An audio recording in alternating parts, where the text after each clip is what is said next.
গরম ভাতের সাথে শুধু একবার এই ভর্তাটা বানিয়ে খাবেন আপনারা। আশা করি আপনারা নিরাশ হবেন না।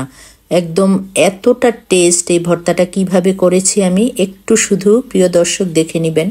এখানে আমি শিম নিয়েছি, এর রগগুলি ফেলে দিয়েছি আর সামান্য একটু পানি দিয়ে একটা প্যানের মধ্যে সিদ্ধ করে নিব ঢাকনা দিয়ে ঢেকে।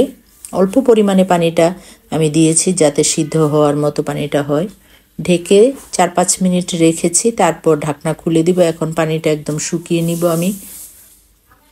পানিটা যখন শুকিয়ে যাবে তখন শিমের ভিতরে যে পানিটা থাকে বা গায়ে যে পানিটা লেগে থাকে সেটা আমি একদম কম আঁচে শুকিয়ে নিব, ভাজা ভাজা করে তুলে নিব শিমটাকে, তাহলে ভর্তাটা খেতে টেস্ট লাগবে। তো যখন ভাজা ভাজা হয়ে যাবে এরপর আমি তুলে নিচ্ছি একটা বোলের মধ্যে। শিমগুলি ভাজা ভাজা হয়ে গেছে। একই প্যানটাকে আমি ধুয়ে পরিষ্কার করে একই প্যানে আমি মাছ ভেজে নিব। তেল দিয়েছি, তেলটা গরম হয়ে এলে তারপরে মাছে আগেই হলুদ লবণ একটু মরিচের গুঁড়া মাখিয়ে রেখেছিলাম। কাঁচা মরিচ দিয়েছি এখানে 4-5টা একটু ভেঙে দিয়েছি, আর শুকনো মরিচ দিয়ে দিব সাইড দিয়ে 7-8টার মতো। একটু ঝাল ঝাল হলে ভালো লাগে ভর্তা, যত ঝাল লবণ ঠিকভাবে যখন হবে তখন টেস্টি বেড়ে যাবে। আমি মরিচগুলো তুলে নিয়েছি আর মাছটাও তুলে নিচ্ছি, ভাজা হয়ে গেছে। মাছের কাঁটা আমি আগেই বেছে নিলাম, নিয়ে এখানে আমি দেখিয়ে দিচ্ছি সব একসাথে। পেঁয়াজ কুচি নিয়েছি আর এই 2 রকমের মরিচ।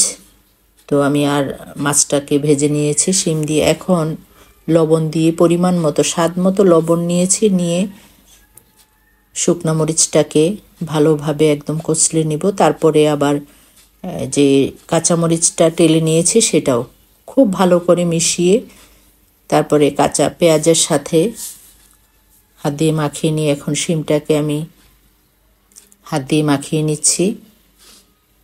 তারপরে মাছ একসাথে মিশিয়ে নিচ্ছি ভালোভাবে। ভর্তা আসলেও অনেকের হাতে টেস্ট হয় না, অনেকে বলে যে ভালো লাগে না। এটা হচ্ছে সম্পূর্ণ একটা নিজের টেকনিকের ব্যাপার।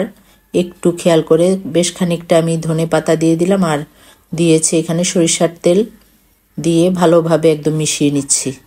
তৈরি হয়ে গেল আমার মজাদার শিম দিয়ে মাছ ভাজা দিয়ে, রুই মাছের ভাজা দিয়ে একটা অসাধারণ ভর্তা। একটু বোম্বে মরিচ দিয়ে আপনারা এটা খেয়ে দেখবেন গরম ভাতের সাথে, অসাধারণ, কি বলবো, অসাধারণ। আশা করি আমার রেসিপিটা আপনাদের ভালো লেগেছে। ভালো লাগলে লাইক কমেন্ট শেয়ার করবেন এবং আমার ইউটিউব চ্যানেলটি সাবস্ক্রাইব করে দিবেন। আগামী পর্বে আবার যে কোনো নতুন রেসিপি নিয়ে হাজির হব ইনশাআল্লাহ। সেই পর্যন্ত ভালো থাকবেন, সুস্থ থাকবেন। আল্লাহ হাফেজ।